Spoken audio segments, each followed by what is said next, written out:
हर रोज एक नई कहानी देखने के लिए चैनल को सब्सक्राइब करें और बेल आइकन दबाना ना भूलें। शिखा अपने दोस्तों के साथ कॉलेज के बाहर टहल रही थी कि तभी विक्की नाम का लड़का शिखा को दिखता है और शिखा को देखकर उसके दिल और दिमाग में घंटियां बजनी शुरू होती है।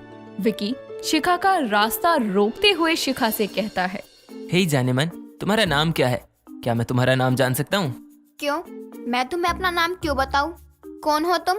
और तुम होते कौन हो मेरा नाम पूछने वाले? मैं तुम्हारा चाहने वाला। यार अब बस भी करो और अपना नाम भी बता दो।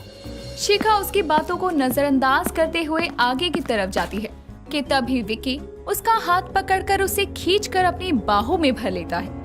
ये देखकर शिखा का गुस्सा 7वें आसमान पर पहुंच जाता है और शिखा विक्की को गुस्से में एक जोरदार थप्पड़ जड़ती है। थप्पड़ की आवाज पूरे कॉलेज में गूंज उठती है। साथ ही विक्की का कान भी झन्ना जाता है। विक्की उसको कुछ बोल पाता कि तभी शिखा विक्की से कहती है, आगे से अगर किसी लड़की के साथ बदतमीजी या किसी लड़की को छेड़ने की कोशिश की तो इस जोरदार तमाचे को याद कर लेना, क्योंकि मैं तो क्या, मेरे जैसी कोई भी लड़की तुम जैसे बदतमीज और बिगड़े हुए लड़के को अपना नाम तो क्या, अपने आगे पीछे भी नहीं घूमने देगी। विक्की उसको कुछ बोल पाता कि तभी शिखा वहाँ से चलती बनती है और विक्की के पास विक्की के कुछ दोस्त आते हैं जो विक्की से कहते हैं, अरे विक्की, तू भी पता नहीं कौन सी लड़की के पीछे पड़ रहा है। अरे इस कॉलेज में कितनी सुंदर सुंदर लड़कियां हैं और तू है कि उस बहन जी के पीछे भाग रहा है। रंजू, इसने विकी भानुशाली को थप्पड़ मारा है, मैं इसको छोड़ूंगा नहीं। और रही और लड़कियों की बात तो तुम देखना, अब तो मैं इसको ही अपनी गर्लफ्रेंड बनाऊंगा। अरे आखिर तू क्यों पड़ा है उसके पीछे? प्यार सब करवाता है मेरी जानेमन। क्या प्यार? वो भी तू? यार विक्की, कैसी बात करता है तू? अरे बात भी ऐसी किया करना जो हजम हो। नहीं रंजू, अब इसको मेरा प्यार ही मेरे पास खींच कर लाएगा। देखना तुम, इसको थप्पड़ बहुत महंगा पड़ेगा। अब क्या था, विक्की अब हर रोज कॉलेज आता लेकिन शिखा से बात नहीं करता। ऐसे ही एक दिन की बात है, शिखा अपनी बुक्स को लेकर अपनी क्लास में बैठी हुई थी कि तभी वहाँ पर विक्की आता है और उससे कहता है, हेलो मिस। उसको देखकर शिखा का पारा बढ़ जाता है और वो चिल्लाते हुए बोलती है, तुम फिर यहाँ? आज मैं तुम्हें छोड़ूंगी नहीं, तुम्हारी शिकायत मैं प्रिंसिपल से कर दूंगी। इतना कहकर शिखा वहाँ से जाने लगती है कि तभी विक्की क्लासरूम का दरवाजा बंद कर देता है और उसके सामने अपने दोनों कानों को पकड़कर उठक बैठक करते हुए कहता है, शिखा, उस दिन के लिए मैं तुमसे माफी मांगना चाहता हूँ। हो सके तो मुझे माफ कर दो। उस दिन मैंने तुम्हारे साथ बहुत ज्यादा बदतमीजी कर दी थी। शायद मुझे ऐसा नहीं करना चाहिए था। उसकी बात सुनकर अब शिखा शांत हो जाती है और चुपचाप बैठ जाती है। ये देखकर विक्की बोलता है, तुमने मुझे माफ किया? अरे वाह, अब तो जब तुमने मुझे माफ कर ही दिया तो क्या हम दोस्ती कर सकते हैं? हाँ ठीक है, मुझे कोई दिक्कत नहीं है। तो ठीक है, हम अब दोस्त हुए। इस तरह विक्की वहाँ से जाने लगता है कि तभी वो एक बार फिर पीछे मुड़कर उससे कहता है, वैसे आज शाम को हम कैफे कॉफी मिले? श्योर। इतना कहकर अब विक्की उसकी क्लासरूम से जाने लगता है कि तभी एक बार फिर दरवाजा खोलते हुए वो शिखा से बोलता है, अच्छा सुनो। अब क्या हुआ? वो दरअसल मुझे नाम नहीं पता, इसीलिए। यार अब तो अपना नाम बता दो। अच्छा बाबा ठीक है, शिखा। शिखा नाम है मेरा। उसका नाम जानने के बाद अब विक्की वहाँ से चला जाता है तो वहीं अब शिखा के चेहरे पर मुस्कुराहट रह जाती है और अब शाम के समय शिखा विक्की से कॉफी शॉप पर मिलने जाती है। फिर क्या था, जैसे ही शिखा और विक्की उस कैफे में जाते हैं वैसे ही उनके ऊपर फूलों की बरसात होती है। ये देखकर शिखा के चेहरे पर बड़ी सी मुस्कान आती है और वो खुशी से विक्की को कहती है, विक्की ये क्या है? ये बस छोटा सा तोहफा है मेरी तरफ से। हम अभी नए दोस्त बने हैं ना, इसीलिए। क्या? विक्की इतना करने की क्या जरूरत थी तुम्हें? छोड़ो इन सब बातों को, आओ बैठो मिस। शिखा अब चेयर पर बैठती है, जिसके बाद दोनों अपना समय एक दूसरे के साथ बिताते हैं। देखते देखते अब समय गुजरने लगता है। साथ ही शिखा को विक्की से प्यार हो जाता है। यूं ही एक दिन शिखा अपनी दोस्त नीतू से कहती है, यार नीतू, विक्की कितना अच्छा लड़का है ना। शिखा, तू ऐसे क्यों बोल रही है? पता नहीं यार, मैं ऐसे क्यों बोल रही हूँ, लेकिन मुझे अब हर वक्त विक्की और विक्की ही दिखाई देता है। मुझे उसके अलावा और कुछ सूझता ही नहीं। Maybe I am in love with Vicky. तू पागल है क्या? तू जानती नहीं वो बिगड़ा रही ज्यादा कितना घटिया है। नहीं नीतू, हम लोग गलत थे। वो तो एक भला और एक नेक इंसान है। जो मर्जी है कर, मुझे क्या। अब क्या था, नीतू वहाँ से गुस्से में चली जाती है और वहाँ पर विकी आता है, जिसके बाद वो घुटनों के बल बैठकर अपने हाथों से रिंग की डब्बी को खोलते हुए शिखा को प्रपोज करते हुए कहता है। शिखा, मैं तुमसे बेहद प्यार करता हूँ, क्या तुम मेरी लाइफलाइन बनोगी? शिखा की खुशी का कोई ठिकाना नहीं था और वो खुशी में हाँ कर देती है, जिसके बाद अब विकी उसे रिंग पहनाता है और अपने सीने से लगाता है। ऐसे ही अब समय गुजरने लगता है और एक दिन शिखा का बर्थडे आता है, जिसके बाद अब विकी सबको शाम पे पार्टी देता है। सभी पार्टी एंजॉय करके डांस कर रहे थे। उस डांस ग्रुप में विकी भी था। अब विकी शिखा का हाथ पकड़कर उसको भी डांस करवाता है।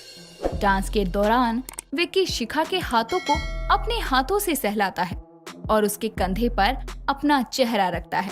ये देखकर शिखा को थोड़ा अजीब सा फील होता है। वो उसे खुद से दूर करती है और जाकर जूस पीने लगती है।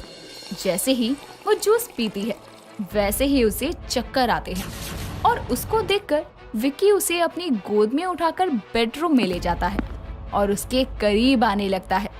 लेकिन नशे में होने के बावजूद शिखा उससे खुद से दूर करते हुए कहती है, विक्की, ये सब ठीक नहीं है, मुझसे दूर रहो।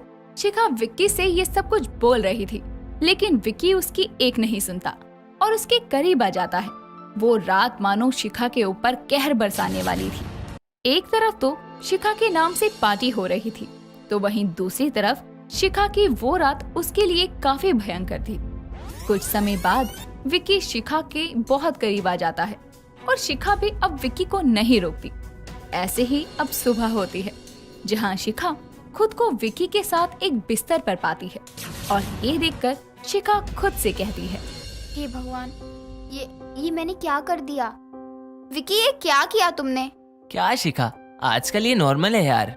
शिखा बेचारी उसके प्यार में इतनी पागल थी कि वो उसकी बात को मान जाती है और अब वो तैयार होकर कॉलेज जाती है, जहाँ वो देखती है कि सभी कॉलेज के लोग उसको बड़ी गंदी निगाहों से देख रहे थे। ये देखकर शिखा को कुछ समझ नहीं आता और वो नजरें झुकाए अपने क्लासरूम में जाती है, जहाँ उसकी फ्रेंड नीतू उससे कहती है, शिखा, मुझे तुझसे ये उम्मीद नहीं थी। क्या? मैंने क्या किया नीतू?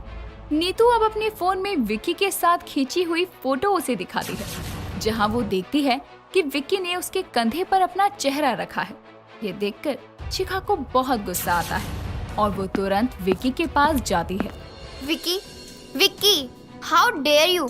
तुम्हारी हिम्मत कैसे हुई मेरी फोटो लेने की और उसको यूं इस तरह पूरे कॉलेज में फैलाने की? विक्की अब अपने हाथ को शिखा के चेहरे पर फेरता हुआ उससे कहता है, डार्लिंग, याद करो, तुमने पूरे कॉलेज के सामने मेरे चेहरे पर तमाचा मारा था, तो उसका बदला तो लेना ही था। मैं जानता था लड़कियों की सबसे बड़ी कमजोरी उसका प्यार होता है और इसीलिए पहले मैंने तुम्हें दोस्त बनाया, उसके बाद मैंने तुम्हें प्रपोज किया और फिर विक्की की बात सुनकर शिखा को एक गहरा सदमा लगता है और वो सदमा बर्दाश्त नहीं कर पाती, जिसके बाद वो रोते हुए वहाँ से अपने घर चली जाती है। कुछ समय तक शिखा कॉलेज नहीं आती और इसी को ध्यान में रखते हुए नीतू उसके घर जाकर शिखा को समझाते हुए कहती है, शिखा, जो तेरे साथ हुआ आगे किसी और लड़की के साथ भी हो सकता है, इसीलिए तू अपने साथ हुए इस घिनौनी हरकत का बदला ले। मैं तेरे साथ हूँ, मैं तेरी गवाह बनके तेरे साथ खड़ी हूँ। जा उस रईसजादे के खिलाफ रिपोर्ट लिखवा। नीतू की बात सुनकर शिखा में हिम्मत आती है और शिखा पुलिस स्टेशन में जाकर विक्की के खिलाफ रिपोर्ट दर्ज करवाती है, जहां सबूत के तौर पर नीतू पुलिस को वही फोटोज दिखाती है और खुद गवाह बनती है, जिसके बाद पुलिस विक्की को अरेस्ट कर लेती है और उसको जेल की सलाखों के पीछे देखकर शिखा उससे कहती है, तो मिस्टर विक्की भानुशाली, देखो तुम आज जेल के पीछे हो। अपने बदले की आग में तुमने मेरी लाइफ स्पॉइल की, उसके आगे तो ये सजा कुछ भी नहीं है।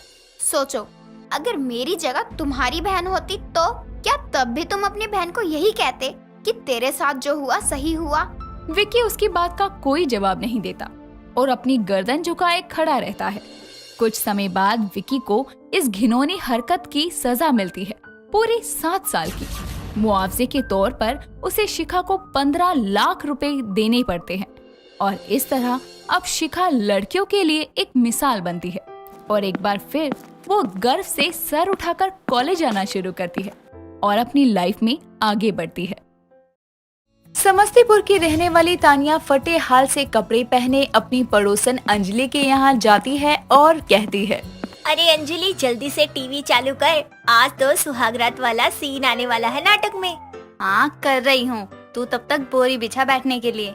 अंजलि की बात सुनकर तानिया जल्दी से बैठने के लिए 2 बोरियां बिछाती है और अंजलि टीवी ऑन कर देती है। तभी टीवी पर दिल मिल गए नाटक शुरू होता है जिसमें सुहागरात का सीन आ रहा था। दोनों सहेलियां आंखें गड़ाकर टीवी देख रही थी कि तभी लाइट चली जाती है और तानिया कहती है, लो कर लो बात, यही बाकी रह गया था, जब कुछ अच्छा देखो तो लाइट नहीं देखने देती। अरे कोई नहीं, इतना गुस्सा मत कर। तुझे पता है अंजलि, मुझे अपना हनीमून एकदम टीवी जैसा मनाना है, महंगे वाला। हाँ तो किसी अमीर बाबू से शादी करनी थी ना, चेतन जी से काहे कर रही हो? अरे वो क्या है ना, हम दोनों एक दूसरे से प्यार करते हैं, इसी वास्ते शादी भी कर रहे हैं। अब शौक महंगा पाला है तो पूरा भी कर लेंगे। कल ही चेतन को कहती हूँ, इस गरीब को एकदम महंगा हनीमून चाहिए। हट बेशरम लड़की, कुछ भी बोल रही है। अरे बेशर्मी कैसी, अपने होने वाले पति से नहीं कहूँगी तो क्या तुझसे कहूँगी। ला इसी बात पे पप्पी दे दे। तानिया की बात सुनकर अंजलि हंसने लगती है और यूं ही दोनों सहेलियां बैठकर बातें करती हैं। तानिया एक गरीब घर में पली बड़ी लड़की थी। वो अपने पड़ोस के गांव में रहने वाले चेतन से प्यार करती थी। घर वालों की रजामंदी से उन दोनों की सगाई तो हो चुकी थी और कुछ महीने बाद शादी थी। तानिया अपनी शादी के बाद होने वाले अपने हनीमून के लिए बहुत उत्तेजित थी। वो हमेशा से ही चेतन के साथ एक महंगा हनीमून चाहती थी। ऐसे ही एक दिन चेतन तानिया की माँ सपना के फोन पर फोन करता है। हेलो माँ, कैसी हो? हाँ बेटा हम ठीक हैं, तुम बताओ। जी जी मैं भी कुशल मंगल हूँ। माँ वो मुझे तानिया से बात करनी थी, वो है क्या आसपास? हाँ हाँ बेटा, वो तो हम पहले ही समझ गए थे, अभी बुलाते हैं। तानिया, अरे ओ तानिया, अरे कहाँ है? जमाई बाबू का फोन आया है। हाँ आ रहे हैं अम्मा। हाँ लाओ दो फोन। ले कर ले बात। अरे अम्मा खड़ी क्यों हो, अब क्या फोन स्पीकर पर डालकर बात करें? अरे जा रहे हैं, कर ले बात। ये आजकल के बालक भी ना जाने क्या बात करते हैं गुपचुप। इतना कहकर सपना वहाँ से चली जाती है और तानिया आराम से जमीन पर बैठकर चेतन से बातें करती है और कहती है, चेतन हम ना तुमसे कुछ कहना चाहते हैं। हाँ हाँ तानिया कहो ना, क्या हुआ? वो ना हम चाहते हैं कि हमारा हनीमून ना एकदम टीवी वाले हनीमून जैसा हो, महंगा सा। क्या महंगा हनीमून? तानिया यहाँ महंगे रुमाल लेने में 10 बार सोचना पड़ता है, तुम महंगे हनीमून की बात कर रही हो? देखो तुम हमसे प्यार करते हो ना, बस फिर हमें नहीं पता, हनीमून होगा तो महंगा होगा, नहीं तो नहीं होगा। अरे ये क्या बात हुई यार? सही बात हुई, अब आगे तुम देख लो, तुमको जो करना है, बहुत काम है हमको, जा रहे हैं, tata bye bye. Tania phone cut करके घर के कामों में लग जाती है। वहीं बेचारा चेतन तानिया की बात सुनकर असमंजस में पड़ जाता है और कहता है, अरे यार ये कैसी शर्त रख दी है तानिया ने, बताओ अब कैसे करें ये महंगा हनीमून? जहाँ शादी करने में ही लाले पड़ रहे हैं, अब महंगा हनीमून क्या गुइया के खेत में करें? ऐसे ही वक्त गुजरता है। अब जब भी चेतन की तानिया से बात होती तो तानिया बस बार बार महंगे हनीमून की बात करती। ऐसे ही एक दिन चेतन तानिया को मिलने के लिए गन्ने के खेत में बुलाता है। तानिया सभी से छुपती छुपाती चेतन से मिलने गन्ने के खेत में जाती है तो चेतन उससे कहता है, हाय मेरी जान, कितना इंतजार करवाती हो? अरे कब से आए हुए हैं यहाँ? कोई बात नहीं, जल्दी ही ऐसे छुप कर नहीं मिलना पड़ेगा, आराम से हाथ में हाथ डालकर घूमेंगे। हाय उसी दिन का इंतजार है मुझे। अब सुनो एक बार गले ही लगा लो, थोड़ा चैन आ जाएगा। ना ना ना ना ना ना, कुछ भी नहीं होगा अभी, अब तो जो होगा महंगे हनीमून पर ही होगा, नहीं तो अकेले तड़पते रहो। अरे ठीक है महंगा हनीमून करवा दूंगा, पर अभी के लिए तो एक बार बाहों में आ जाओ। इतना इंतजार क्या है, थोड़ी तो तसल्ली दे दो। नहीं तो मतलब नहीं, जो होगा महंगे हनीमून पर होगा बस। इतना कहकर तानिया चेतन को गन्ने के खेत में अकेला छोड़कर वापस से अपने घर भाग जाती है। पर बेचारा चेतन माथे पर हाथ रखकर जमीन पर बैठकर कहता है, भगवान अब तो चाहे किडनी ही बेचनी पड़े, पर अपनी तानिया के प्यार को पाकर ही रहूंगा। चल बेटा चेतन, अब तो ये गरीब महंगे हनीमून का मजा लेकर ही रहेगा। इतना कहकर चेतन भी गन्ने के खेत से निकलकर अपने घर चला जाता है। वक्त गुजरता है। चेतन और तानिया की शादी के दिन नजदीक आते हैं। वहीं तानिया के दिल में भी अपने महंगे हनीमून को लेकर अफरा तफरी मची थी। ऐसे ही शादी से कुछ दिन पहले अंजलि तानिया से मिलने आती है और उसे एक सेक्सी सी नाइटी देते हुए कहती है, ये ले तानिया, तेरे महंगे हनीमून के लिए टीवी वाली ड्रेस लेकर आई हूँ। कब से पैसे जोड़ रही थी इसके लिए कि तुझे तोहफे में दूंगी। ओ, ये पहन के जाऊंगी चेतन के सामने? नहीं नहीं, ये पहनकर अपने सास ससुर के सामने जाना। हप, कैसी बातें करती है? सही कह रही हूँ। अरे अब देख, जब तूने और चेतन ने महंगा हनीमून करना ही है तो फिर लिबास भी तो वही होना चाहिए ना, तभी तो अच्छा लगेगा। सही कह रही है। रख लेती हूँ इसको कपड़ों के अंदर, पहन लूंगी। हाँ हाँ रख ले, फिर मुझे जरूर बताना अनुभव कैसा रहा, अच्छा या बहुत अच्छा। अंजलि की बात सुनकर तानिया शर्मा कर मुस्कुराती है। कुछ ही दिनों में चेतन और तानिया की शादी अच्छे से होती है और तानिया अपने ससुराल आकर मन ही मन सोचती है, हाय, आखिर मेरा इंतजार खत्म हो गया।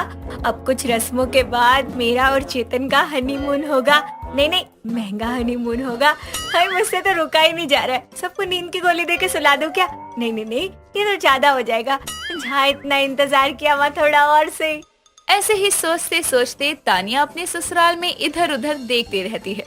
सभी रस्मों को पूरा करने के बाद आखिरकार तानिया और चेतन की सुहागरात की बारी आती है और जैसे ही चेतन कमरे में आता है, तानिया उससे बोलती है, चेतन, तुमने हमारे हनीमून की तैयारी तो कर ली ना? मतलब महंगे वाले हनीमून की तैयारी कर ली ना? देखो तानिया, जो तुम चाह रही हो वैसा तो मैं नहीं कर सका कि मैं तुम्हें कहीं अच्छे देश ले जाऊं या अच्छी जगह घुमाने ले जाऊं जहां हम दोनों अपना हनीमून मना सकें। मुझसे जो हो पाया है वही किया है। ये सुहागरात ही हमारा हनीमून है। आओ मेरे साथ। रुको जरा, बाहर जा रहे हैं तो अपनी ड्रेस तो ले ले। तानिया अपनी ड्रेस ले लेती है और चेतन तानिया को चुपके से कमरे की खिड़की से कूदाकर बाहर भेजता है, जिसके बाद वो उसे साइकिल पर बैठाकर खेतों में काफी दूर ले जाता है। एक सुनसान जगह जहां उसने एक खाली खेत में एक मचान को रंग बिरंगी लाइटों से सजाया था। साथ ही गुलाब के फूलों की सेज सजी थी और रंग बिरंगे गुब्बारे हवा में उड़ रहे थे। ये सब देखकर तानिया खुशी से पागल होती हुई कहती है, सच में चेतन, ये बहुत बहुत बहुत अच्छा है और सबसे महंगा तो तुम्हारा प्यार है। आज एक साथ हमारी सुहागरात और हनीमून दोनों है। ये दुनिया का सबसे महंगा हनीमून है। तो चलो फिर जान, वैसे भी बहुत इंतजार करवाया है इस प्यार के लिए तुमने। नहीं, रुको। अरे अब क्या हो गया? अरे जो ड्रेस लेकर आई थी वो तो पहन लूं, फिर तो माना। तानिया इतना कहकर मचान पर चढ़ जाती है और सभी पर्दों को नीचे गिराकर अंजलि की दी हुई नाइटी पहन लेती है और चेतन को आवाज देकर ऊपर बुलाती है। और चेतन तानिया को देखकर कहता है, ये महंगा हनीमून तो सच में कमाल है। I love you Tania. I love you too Chetan, आ जाओ। चेतन फट से तानिया को अपनी बाहों में भर लेता है और दोनों एक दूसरे के प्यार में खोकर अपना महंगा हनीमून मनाते हैं। मैं हुस्न परी, मैं जाने जहां, मैं सबसे हंसी, मैं सबसे जवा, सौंदर्य साबुन निरमा, सौंदर्य साबुन निरमा। गाना गाते हुए नम्रता नहा ही रही थी कि तभी उसकी माँ कमरे में आती है और बाथरूम से आती उसकी आवाज सुनकर जोर जोर से दरवाजा पीटकर कहती है, ओ हुस्न परी, बाथरूम में नहा रही है, ये निरमा साबुन की ऐड कर रही है। जो समझ लो मम्मी। क्या खुशबू है मम्मी इस निरमा साबुन की, आज तो मैं महक जाऊंगी। अब शरीर का मैल निकल गया हो तो तू भी बाहर निकल जा निरमा वाली, बाहर तेरी सहेली आई हुई है। हाँ बस 10 मिनट और मम्मी। तभी सुलक्षणा वहाँ से चली जाती है। कुछ देर में नम्रता तैयार होकर बाहर आती है तो नाश्ता करने बैठी उसकी सहेली प्रकाशी कहती है, यार नहाने में इतना समय कौन लगाता है, देख इतनी देर में तो नाश्ता भी ठंडा हो गया। अरे यार, निरमा साबुन से नहाते हुए समय का पता ही नहीं चलता। मन करता है साबुन लगाते जाओ, शावर लेते जाओ। क्या यार, तू भी क्या ये 90 के दशक का साबुन लगाकर नहाती है? अब कौन इस्तेमाल करता है इस साबुन को?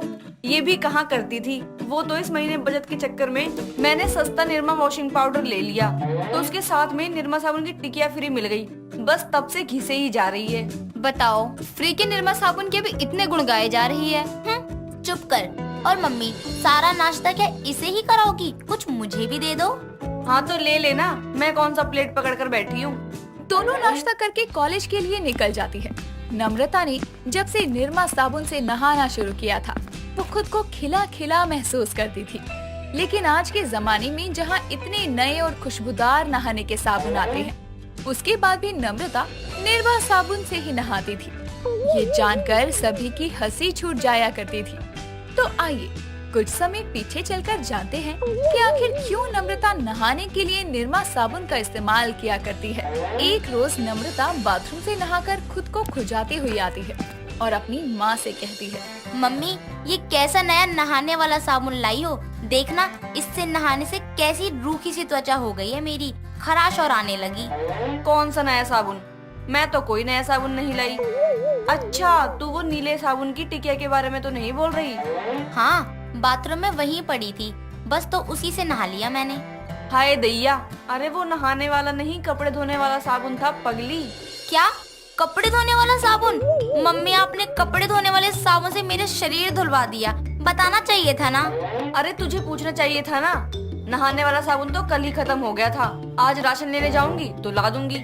हाय हाय मेरी त्वचा, मैं भी चलूंगी और अपनी पसंद का साबुन लेकर आऊंगी। फिलहाल कोई क्रीम लगा लेती हूँ। इतना कहकर वो अपना हाथ मसलते हुए अपने कमरे में चली जाती है। शाम को दोनों माँ बेटी राशन के सामान की खरीदारी के लिए साथ जाती है। तो दुकान पर खड़ी दोनों राशन के सामान की खरीदारी कर रही थी कि तभी सुलक्षणा कहती है, अरे भाई साहब, ये वाला पाउडर नहीं, कोई सस्ता अच्छा टिकाऊ कपड़े धोने वाला पाउडर देना।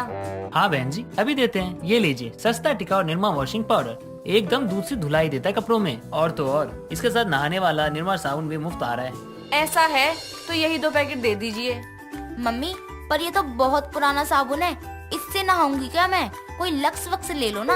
अरे ये सर्फ के साथ मुफ्त आ रहा है, तो फिर दूसरा खरीदने की क्या जरूरत नालायक। और साबुन ही तो है, क्या लक्स क्या निरमा, नहाकर पानी में ही तो बहाना है। माँ, कंजूसी की भी हद होती है। फ्री सुनती नहीं हो कि आंखें चमक जाती हैं आपकी। ठीक है, यही दे दीजिए। दोनों सारा सामान लेकर घर आती है और अगले दिन जब वो निरमा साबुन से नहाकर निकलती है तो उसे अच्छा महसूस होता है और तब से ही वो निरमा साबुन को और किसी साबुन की जगह इस्तेमाल करने पर ज्यादा जोर देती और हमेशा निरमा साबुन के ही गुणगान करती। नम्रता निरमा साबुन को अपने बैग में भी हाथ धोने के लिए रखा करती। एक रोज वो कॉलेज के वॉशरूम में निरमा साबुन से हाथ धो रही थी कि तभी साबुन उसके हाथ से फिसलकर दरवाजे से बाहर चला जाता है। वो जल्दी से हाथ धोकर साबुन उठाने जा ही रही थी कि इतने में वहाँ से गुजर रहे ऋषभ नाम के लड़के का पैर उस साबुन पर जाता है और वो फिसलने ही वाला था कि तभी नम्रता आकर उसे अपनी बाहों में संभाल लेती है। तभी नम्रता के सुंदर चेहरे को इतने करीब से देखकर वो गाता है, क्या रंग खिला क्या रूप सजा, मैंने ही नहीं दुनिया ने कहा सौंदर्य साबुन। निरमा, आप भी निरमा साबुन इस्तेमाल करते हैं क्या? नहीं तो। ये सुनते ही वो उसे जमीन पर गिरने के लिए छोड़ देती है और ऋषभ धड़ाम से गिर पड़ता है और उठते हुए कहता है, पर अब से इस्तेमाल करने की सोच रहा हूँ यार। ऐसी सुंदर लड़की तो खुशबू वाले साबुन की एड में ही देखने को मिलती है बस। ओ हेलो, कहाँ खो गए? आपके चेहरे के निखार में वैसे ये निखार निरमा साबुन का इस्तेमाल करने का है क्या?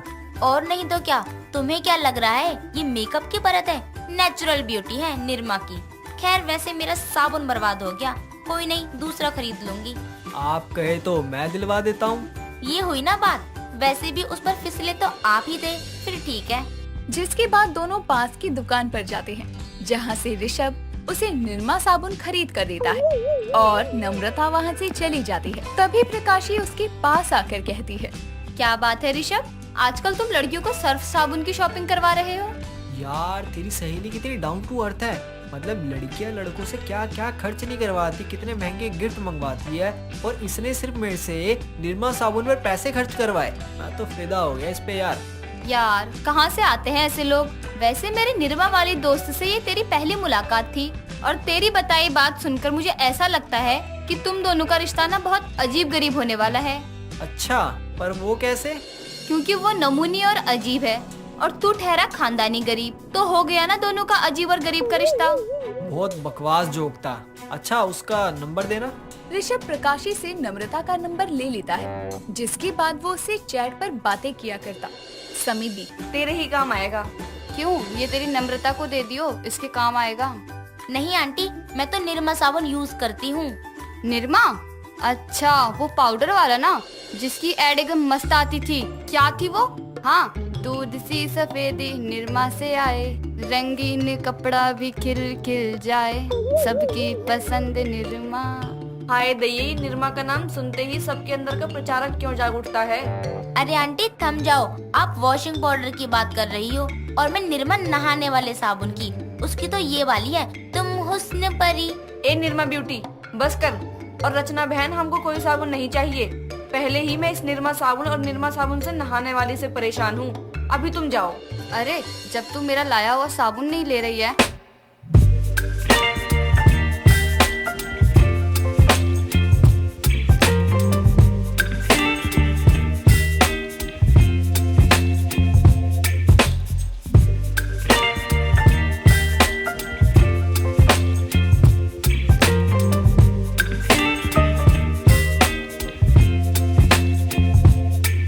Baby, you give me ice and fire. You're giving me wind and rain. You're some kind of... हाथ रखकर बैठ जाती है। निहारिका अपनी माँ शीला और पिता कैलाश की एक लौती संतान थी, इसीलिए वो दोनों हमेशा अपनी बेटी को खुश देखना चाहते थे। इसी के चलते एक शाम निहारिका अपने बॉयफ्रेंड मयंक के बारे में बताते हुए अपने माता पिता से कहती है, पापा, मैं एक लड़के से बेहद प्यार करती हूँ और उसी से शादी करना चाहती हूँ। प्लीज आप उसके लिए मान जाओ। आप एक बार उससे मिल लो, उसे देख लो और कोई मौका नहीं मिलेगा उसे नापसंद करने का। हमें बोलने का मौका दिए बिना ही तुमने सब बोल दिया। अरे बेटा, हमने हमेशा तेरी खुशियों को प्रायोरिटी दिया है और हमें ये भी पता है कि तुम बहुत समझदार हो। हाँ, इसलिए तुमने अगर किसी लड़के को चुना है तो जरूर उसमें कोई बात होगी, इसलिए तुम एक बार उसे घर बुलाओ। हम अच्छे से उससे बात करते हैं, जानते हैं कि लड़का कैसा है, परिवार कैसा है। हाँ, और सब ठीक रहा तो हमको कोई दिक्कत नहीं है अपनी बेटी का हाथ देने में। ओ माँ पापा, आप कितने अच्छे हो। चलो मैं जल्दी से मयंक को बता के आती हूँ। निहारिका अपने माता पिता से बात करने के बाद मयंक से मिलने जाती है, जहाँ वो एक कैफे में मयंक से गले मिलकर खुशी से झूमते हुए उसे बताती है, मयंक, मयंक, आज मैं बहुत खुश हूँ। मैंने माँ पापा से बात कर ली है, वो तुमसे मिलने के लिए मान गए हैं। अरे वाह, चलो फिर अब बारात के स्वागत की तैयारी करना। वो सब कुछ बाद में, पहले तुम मेरे माँ पापा से तो मिल लो, उन्हें इम्प्रेस करो, फिर मिलेगी तुमको ये लड़की। इम्प्रेस? अरे फिदा है मेरे पर। क्या बोल रहे हो मुंह मुंह में? यही कि ऐसा इम्प्रेस करूंगा कि तुम्हारी जगह तुम्हारी मम्मी तैयार हो जाएंगी मेरे से शादी करने के लिए। हाँ हाँ हाँ हाँ, वेरी फनी। चलो अब कॉफी ऑर्डर करते हैं। कुछ देर मयंक के साथ बातें करके और कॉफी पीकर अपने घर आती है और अगले दिन मयंक घर आने को था, जिसके लिए निहारिका की माँ अच्छे से सब तैयारी करवाने के बाद खुद भी बहुत अच्छे से तैयार होकर नीचे हॉल में आती है और उसको देखकर कैलाश कहता है, अरे मोहतरमा, आप क्यों इतना सच धज के आ गई? आपकी बेटी का बॉयफ्रेंड आ रहा है, आपका नहीं। आप भी ना, मेरा होने वाला दामाद घर आ रहा है तो उसकी सास क्या ऐसे ही साधारण बन के बैठी रहेगी? इतने में ही निहारिका तैयार होकर नीचे आती है और अपनी माँ को देखकर कहती है, अरे वाह माँ, आज तो आप मेरी माँ की जगह बड़ी बहन लग रही है। इतना श्रृंगार किस लिए? दामाद को पटाने का इरादा है क्या? दामाद तो पहले ही पटा हुआ है तुमसे। अच्छा चलो, मयंक आता ही होगा, मैं चाय नाश्ता लेकर आती हूँ। मैंने तो अभी तक मयंक का नाम बताया ही नहीं था माँ पापा को, तो माँ को कैसे पता चल गया? कहीं मैंने बताया हो या मैं भूल गई हूँ। निहारिका इतना सोच ही रही थी कि तभी घर की डोरबेल बजती है और निहारिका भागते हुए जाकर दरवाजा खोलती है तो सामने मयंक हाथों में फूलों का गुलदस्ता लिए आया था और वो कहता है, देखो मैं आ गया। हाँ हाँ, अब अंदर आ जाओ और थोड़ा डिसेंट से चल कर आओ। अरे बाबा, तुम चिंता मत करो और चलो यहाँ से अंदर। निहारिका मयंक को लेकर अंदर आती है और अपने माँ बाबा को मयंक के बारे में परिचय देते हुए बताती है। माँ, पापा, ये मयंक है। मयंक, ये मेरी मम्मी, ये मेरे पापा। बैठो बेटा। मयंक और कैलाश बैठकर बातें करने लगते हैं। इतने में शीला और निहारिका सबके लिए नाश्ता लेकर आती है। शीला चाय का कप देते हुए मयंक से कहती है, मयंक, ये लो चाय। चाय पियो और फिर बात करो। आखिर मेरी बेटी के होने वाले पति हो तुम। वाह माँ, आपकी तरफ से मयंक पास है। अब बचे पापा। पापा, आप बताओ, आपका क्या फैसला है? बेटा, मेरा फैसला है कि हमें जल्दी ही मयंक के घर वालों से मिल लेना चाहिए। कैलाश की भी हाँ सुनकर निहारिका बहुत खुश थी और मयंक की फैमिली से बातचीत करके वो रिश्ता पक्का कर देते हैं। अब कुछ ही समय में दोनों की शादी हो जाती है। शादी वाले दिन जब निहारिका विदा होने के वक्त अपनी माँ शीला के गले लगकर रो रही थी, तो ये देखकर मयंक कहता है, निहारिका, मैं तुम्हारी आंखों में आंसू नहीं देख सकता, इसीलिए क्या हम ये विदाई कल कर लें? कम से कम एक रात और निहारिका अपने माता पिता के साथ रह लेगी। प्लीज माँ। मयंक की बात सुनकर उसकी माँ साधना कहती है, ऐसा नहीं होता है मयंक, विदाई तो हर लड़की की होती है और कल भी तो जाएगी ना निहारिका अपने ससुराल, तो आज क्यों नहीं? हाँ, माँ जी सही कह रही हैं। आप मेरी चिंता मत करिए, मैं ठीक हूँ। ऐसे कैसे ना करूं? तुम मेरी पत्नी हो। और माँ प्लीज, आज की रात की बात है, मैं कल सुबह निहारिका को लेकर आ जाऊंगा। मयंक के मनाने पर उसकी माँ मान जाती है और बिना दुल्हन लिए अपने घर चली जाती है। अब उस रात मयंक अपने ससुराल में ही रुकता है, जहाँ रात के समय शीला उनके कमरे में दूध का ग्लास लिए आती है और कहती है, अरे तुम दोनों अभी तक सोए नहीं?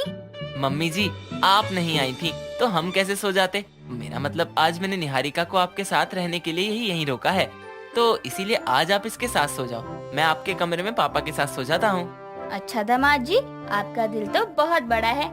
चलिए फिर मैं आपको अपना कमरा दिखा देती हूँ। निहारिका, तुम आराम करो, मैं अभी आती हूँ। शीला मयंक को अपने कमरे की तरफ लेकर जा ही रही थी कि तभी एक खाली कमरे में शीला को खींचकर वो ले जाता है और वहाँ वो उससे कहता है, और कितना इंतजार करना पड़ेगा मुझे? तुमको सामने देखकर खुद पर कंट्रोल नहीं होता। अरे अरे, ये क्या कर रहे हो? तुम्हारे ससुर जी देख लेंगे। दामाद जी हटो। शीला के इतना बोलते ही उस कमरे में किसी के आने की आहट होती है। ये देखकर शीला मयंक को खुद से दूर करके कहती है, ये देखिए दामाद जी, ये कमरा हमने आपके और निहारिका के होने वाले बच्चे के लिए रखा है। जब भी आप उनके साथ हमारे घर आएंगे तो वो यहाँ रुकेंगे। शीला के इतने बोलते ही कैलाश वहाँ आकर कहता है, अरे भाग्यवान, दामाद जी को आज ही सब बता दोगी? उनको आराम करने दो। चलिए दामाद जी, मैं निहारिका के कमरे तक आपको छोड़ कर आऊँ। नहीं, ये आज आपके साथ सोएंगे। निहारिका अपनी माँ के साथ सोएगी। शीला कैलाश संग मयंक को भेजकर निहारिका के साथ सोने चली जाती है। अगले दिन मयंक निहारिका को उसके ससुराल लेकर जाता है, जहाँ साधना अपनी बहू की आरती उतारकर उसका स्वागत करते हुए कहती है, बहू अब आ गई हो तो तुमको जाने नहीं दूंगी अब तुम्हारे मायके। माँ जी, आप चिंता मत करिए, मैं भी बार बार अपने मायके नहीं जाऊंगी। मुझे मेरी जिम्मेदारियों का अच्छे से पता है, जो मेरी इस घर की तरफ बनती है। बस मुझे अपनी बहू से यही उम्मीद थी। चलो अब अंदर आओ। तुम मायके नहीं जाओगी तो मैं शीला से कैसे मिलूंगा? मायके तो मैं तुमको हर दूसरे दिन लेकर जाऊंगा। निहारिका को ससुराल में आए 1 हफ्ता हो चुका था और अब वो अपने ससुराल में अच्छे से ढल गई थी। लेकिन 1 हफ्ते बाद ही एक शाम जब साधना और निहारिका हॉल में बैठकर टीवी देख रहे थे, तब मयंक आता है और वहाँ आकर निहारिका से कहता है, निहारिका, तुमको मायके की याद आती होगी ना? सच कहूँ तो बिल्कुल नहीं। माँ जी मुझे इतना प्यार देती है ना कि माँ की कमी महसूस ही नहीं होती। बाकी जब कभी मुझे याद आ जाता है तो वीडियो कॉल कर लेती हूँ। वीडियो कॉल से क्या होगा? चलो मैं तुमको तुम्हारे मायके ले चलूं। अरे लेकिन क्यों? मुझे नहीं जाना, और अभी तो 1 हफ्ता हुआ है शादी को। मायके के चक्कर लगाते घूमूं क्या? सही कहा बहू ने। अरे जब उसको नहीं जाना तो तू जबरदस्ती क्यों कर रहा है? अरे सासू माँ का फोन आया था कि उनको निहारिका से मिलना है। रो पड़ी थी वो कॉल पर। बाकी फिर भी तुम्हें नहीं जाना तो कोई नहीं। बहू ऐसा कर, जब मिला, माँ का दिल है, बेटी के बिना उदास तो हो ही जाता है। ठीक है माँ जी, आप रुकिए जरा, मैं अपना पर्स ले आऊँ। निहारिका कमरे में जाकर अलमारी खोलकर अपना पर्स निकालती है। तभी उसकी नजर अलमारी में एक नीचे बने ड्रॉर पर जाती है और वो जब उसे खोलकर देखती है तो उसके होश उड़ जाते हैं। कुछ ही पलों में वो पर्स लेकर नीचे आती है और मयंक के साथ अपने मायके जाती है, जहाँ मयंक और निहारिका को देखकर शीला और कैलाश कहते हैं, अरे दामाद जी और निहारिका, अच्छा किया तुम आ गए। मुझे बहुत याद आ रही थी अपनी बच्ची की। अच्छा किया बेटी आ गई। याद तो मुझे भी मतलब निहारिका को भी आ रही थी आप दोनों की। मुझे या आपको? वो भी माँ की? अच्छा जी, अब सास दामाद का रिश्ता इतना गहरा हो गया कि बेटी से ज्यादा दामाद जी उसकी माँ को याद करते हैं। हाँ पापा, करेंगे ही याद। माँ को मुझसे पहले से जो जानते हैं। इतना बोलकर निहारिका मयंक और शीला की वो सारी फोटोज हवा में उड़ाती है जो उसे अपने ससुराल में मयंक की अलमारी से मिली थी। कैलाश अपने दामाद और अपनी पत्नी की साथ में तस्वीरें देखकर हैरान था, तो वहीं शीला ये सब देखकर घबराते हुए कहती है, ये सब? ए जी मेरी बात सुनिए। क्या सुने पापा माँ? अरे क्यों किया आपने ऐसा? आपका और मयंक का पहले से रिश्ता था।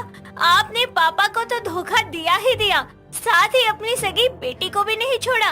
कहीं आपने अपने फायदे के लिए ही तो मयंक को मेरी जिंदगी में नहीं भेजा था, ताकि शादी करने के बाद मैं जब भी मायके आऊँ तो आपका मौका लग जाए और आपका अफेयर चलता रहे। मुझे माफ कर दे बेटी।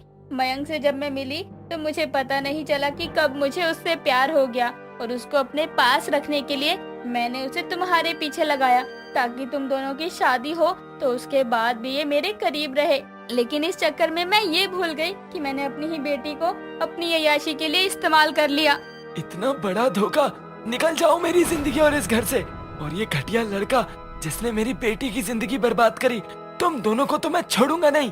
मयंक और शीला के अफेयर के सामने आने पर दोनों ही वहाँ से चले जाते हैं, लेकिन कैलाश आसानी से उन दोनों को जाने देने की बजाय दोनों पर धोखाधड़ी का केस करता है, जिसके बाद वो दोनों ही जेल की सलाखों के पीछे होते हैं और उनके चर्चे पूरे शहर में होते हैं। सुबह के समय पलक अपने कमरे में फेस मास्क लगाकर अपनी आंखें बंद करके चेयर पर बैठी होती है। तभी उसका भाई कपिल किसी काम से उसके कमरे में आता है और उसके चेहरे पर मास्क देखकर डर जाता है और जोर से चिल्लाते हुए कहता है, भूत भूत भूत! वहाँ दीदी के कमरे में भूत आ गया। नालायक, चुप हो जा। क्यों चिल्ला रहा है तू? मैं ही हूँ तेरी बहन पलक। दीदी आप हैं? अरे यार, आपने सुबह से क्या पोत रखा है अपने फेस पर? मैं तो डर ही गया था। तुझे डरने के सिवा कोई काम है क्या? इतना बड़ा होने के बाद भी डरता ही रहता है। जब आप चुड़ैल बनकर घूमोगी तो डरूंगा नहीं तो क्या करूंगा? आपको कितनी बार कहा है, नेचुरल ब्यूटी की बात ही कुछ और होती है। लेकिन पता नहीं लड़कियां क्यों इतना मेकअप के पीछे पड़ी रहती है, मुझे तो समझ ही नहीं आता। गधे, मैं चुड़ैल नहीं बनी हूँ और इसे फेस मास्क कहते हैं। आज मेरी फ्रेंड को लड़के वाले देखने आ रहे हैं, वही जाना है तो थोड़ा ग्लो आना चाहिए ना। क्या दीदी, आप भी ना दोस्त को देखने के लड़के वाले आ रहे हैं, आपको नहीं। आप इतना त्याज हो रही हो, और अगर कोई आपको देखने आ भी गया, बेचारा बिना देखे वापस चला जाएगा। क्यों? ऐसा क्यों? मैं इतनी डरावनी दिखाई देती हूँ क्या? नहीं नहीं, वो क्या है ना, आप तैयार होकर समय से नीचे आ पाओगे तभी तो देखेगा ना। तू निकल, अभी निकल मेरे कमरे से बाहर। तू यही बताने आया था मेरे कमरे में? नहीं नहीं, आया तो किसी काम से था, लेकिन आपकी शक्ल देखकर भूल गया। कपिल की बात सुनकर पलक अपने बगल में रखे फ्लावर बास को पकड़कर अपने भाई को फेंककर मारती है, लेकिन वो बचकर वहाँ से भाग जाता है। कुछ समय बाद पलक अपनी दोस्त करीना के घर जाती है, जहाँ लड़के वाले पहले से ही उसे देखने के लिए बैठे होते हैं। उनके जाने के बाद वो करीना के साथ उसके कमरे में जाती है। तभी पलक का खराब मूड और चेहरे पर दानों को देखकर करीना कहती है, तुझे क्या हुआ? तेरा मूड क्यों खराब है? और ये तेरे चेहरे पर इतने दाने कैसे हो गए? यार, और कैसे होंगे? आज मास्क लगाया था, उसी मास्क से हुए हैं। जब तुझे पता है तेरे चेहरे पर मास्क सूट नहीं करता तो तू लगाती क्यों है? और अभी कुछ दिन पहले ही तो तूने फेस वैक्स किया था, तो आज मास्क लगाने की क्या जरूरत थी? यार मैं क्या करूँ? तू तो जानती है ना कि मेरे फेस पर कितने बाल आते हैं। सभी दोस्त, आस पड़ोस के लोग मेरा चेहरा देखकर मुझे भालू, चेहरे पर बाल लेकर घूमने वाली लड़की, पता नहीं क्या क्या बोलकर मेरा मजाक उड़ाते रहते हैं। इसलिए मुझे फेस वैक्स, फेस मास्क, पता नहीं क्या क्या करना पड़ता है।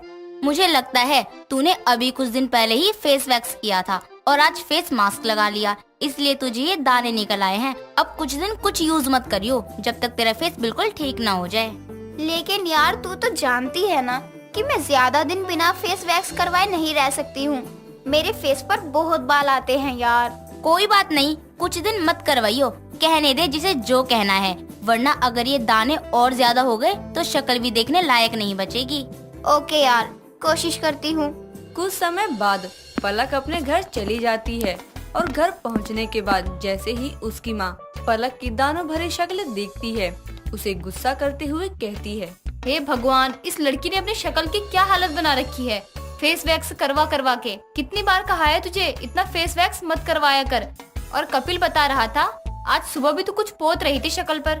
माँ बस करो यारा, कितना सुनाओगी आप। अब हो गया तो क्या करूँ, मैंने कोई जानकर थोड़ी ना किया है।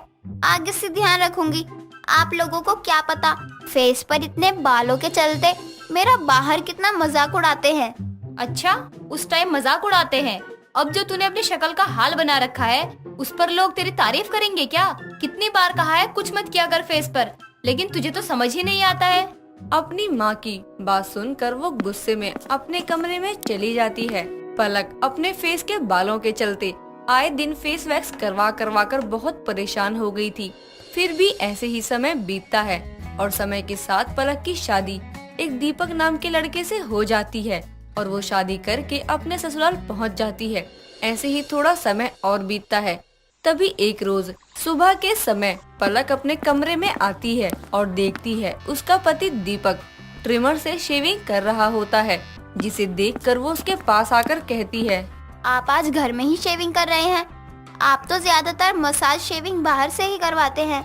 हाँ यार, करवाता तो था, लेकिन मेरे दोस्त ने मेरे लिए ट्रिमर ऑर्डर करके घर पे ही मंगवा लिया, इसलिए मैं घर पे ही शेविंग कर सकता हूँ और इससे कटने का भी डर नहीं होता और फेस भी काफी ज्यादा स्मूथ हो जाता है। तो इसलिए अब बाहर जाने की प्रॉब्लम ही खत्म हो गई है। अब जब भी कहीं बाहर आना जाना होता है तो एक बार सैलून चले जाओ, वहाँ पे मसाज करा लो बस। अगर ट्रिमिंग से दीपक जी के दाढ़ी की इतने हार्ड बाल हट सकते हैं तब तो मैं भी इसे यूज कर सकती हूँ। मुझे भी तो फेस पर बालों की प्रॉब्लम है। अगर सच में इससे मेरे फेस के बाल कम हो गए तो मुझे इतनी जल्दी जल्दी फेस वैक्स करवाने की पड़ेगी नहीं, न मेरे फेस पर कोई एलर्जी होगी। एक बार चेक करना चाहिए। तुम मेरी बातें सुनकर कहाँ खो गई हो? मुझे कभी शेविंग करते भी नहीं देखा क्या, जो इतने ध्यान से मुझे देख रही हो? नहीं, ऐसी बात नहीं है, मैं कुछ सोचने लगी थी। यार तुम्हें जो सोचना होगा मेरे जाने के बाद सोच लेना। तुम्हारे पास पूरा दिन है लेकिन मेरे पास नहीं है। मुझे ऑफिस जाना है, मुझे लेट हो रहा है। अगर तुम इसी तरह खड़ी रही तो मैं यहाँ लेट हो जाऊंगा। जल्दी से मेरे लिए नाश्ता और लंच रेडी करो। जी बस अभी जाती हूँ। आप वैसे मुझे शादी करके बस खाना बनाने के लिए ही लेकर आई है क्या? उसके अलावा और क्या अहमियत है मेरी इस घर में? बस पूरे दिन घर के काम करती रहूं, जिसकी किसी को कोई कदर नहीं है। बस सबको अपना काम, अपनी जरूरत ही दिखाई देती है और कुछ नहीं। मुझे तो यहाँ आना ही नहीं चाहिए था, आकर ही गलती कर दी। पलक इतना कहकर वहाँ से चली जाती है और अपने किचन के कामों में लग जाती है। थोड़ी देर बाद दीपक तैयार होकर नीचे आता है और नाश्ता करके अपने ऑफिस के लिए निकल जाता है। कुछ समय बाद वो अपने घर का सारा काम खत्म करके अपने कमरे में जाती है और अपने पति के शेविंग ट्रिमर को अपने फेस पर यूज करती है, लेकिन उससे उसके फेस के बालों पर कोई असर नहीं होता है। वो जैसे कि तैसे रहते हैं। तभी वो ट्रिमर को देखते हुए कहती है, इससे तो कुछ हो ही नहीं रहा है। लगता है ज्यादा यूज करने की वजह से ट्रिमर ही खराब हो गया है। इससे अच्छा तो मेरा फेस वैक्स ही है, कम से कम काम तो करता है। ये तो किसी काम का ही नहीं है, एकदम बेकार है। पलक इतना कहकर उस ट्रिमर को वहीं रखकर वहाँ से चली जाती है और कुछ दिनों बाद वो देखती है कि फेस पर ट्रिमर यूज करने की वजह से अब उसके फेस पर पहले से भी ज्यादा और हार्ड बाल आना शुरू हो गए हैं, जिन्हें देखकर वो बहुत परेशान हो जाती है और घबरा कर जोर जोर से रोने लगती है। तभी उसका पति दीपक ऑफिस से घर आता है और उसे रोता हुआ देखकर घबराते हुए कहता है, क्या हुआ तुम्हें? तुम इतना रो क्यों रही हो? कुछ तो बोलो यार। क्या बोलूं? वैसे ही मेरा फेस इतना खराब था और मैंने अपनी बेवकूफी से और खराब कर लिया। अब मेरा फेस कभी भी ठीक नहीं होगा। देखो तुम क्या बोल रही हो, मुझे कुछ समझ में नहीं आ रहा है। क्या हुआ तुम्हारे फेस को? बाल ही तो है, बहुत लोगों के होते हैं, ठीक हो जाएगा। इतना रोने वाली क्या बात है? होते हैं, पर इतने नहीं होते जितने मेरे अब हो गए हैं। सारी गलती मेरी ही है। मैं ही पागल थी। अपने फेस के बाल हटाने के लिए और जल्दी फेस पर वैक्स ना करवानी पड़े, उसके चक्कर में मैंने बहुत बड़ी गलती कर दी और अब मैं ज्यादा परेशान हो गई। तुम पहले ये बताओ हुआ क्या है, तभी तो मैं तुम्हारी मदद करूंगा ना यार। अब बोलो ना प्लीज। ये पागलों की तरह रोए जा रही हो। दीपक के बार बार पूछने पर पलक रोते हुए अपनी सारी प्रॉब्लम और सारी बातें बता देती है, जिसे सुनने के बाद उसे अच्छे से और बड़े सैलून में लेकर जाता है, जहां ब्यूटिशियन उसे बहुत सारे फेस वैक्स के बारे में बताता है और उसके फेस के अकॉर्डिंग उसे फेस वैक्स भी सजेस्ट करता है, जिसे करवाने के बाद पलक को अपने फेस पर गलत फेस वैक्स करने से होने वाले फेस एलर्जी से भी छुटकारा मिल जाता है, साथ ही अपने फेस पर जल्दी जल्दी आने वाले बालों से भी। दोस्तों, अगर आपको ये कहानी पसंद आई तो इसे लाइक करें, शेयर करें और कमेंट करके बताएं कि कहानी में आपको सबसे अच्छा क्या लगा।